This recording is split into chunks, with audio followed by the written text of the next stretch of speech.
How to find Instagram posts that you've commented on.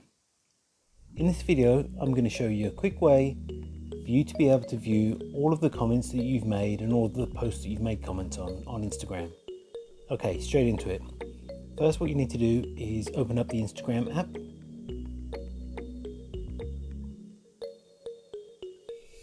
And then navigate to your profile by clicking your profile picture in the bottom right hand corner.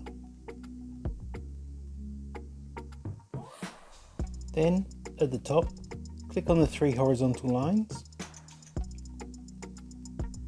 And then on this next menu that pops up, click on your activity. Next, you want to click on interactions, which is about halfway down. And then finally, click on comments. And here you can see all of the comments that you've made and the posts you've made them on. If you want to delete any of the comments, click on select, then check the comment,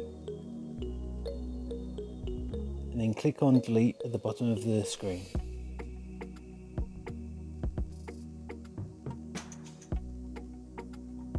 And that's all it takes to find Instagram posts that you've commented on. If you found this video helpful, I'd love it if you liked the video, subscribe to my channel, and let me know in the comments if this worked for you. Thanks for watching.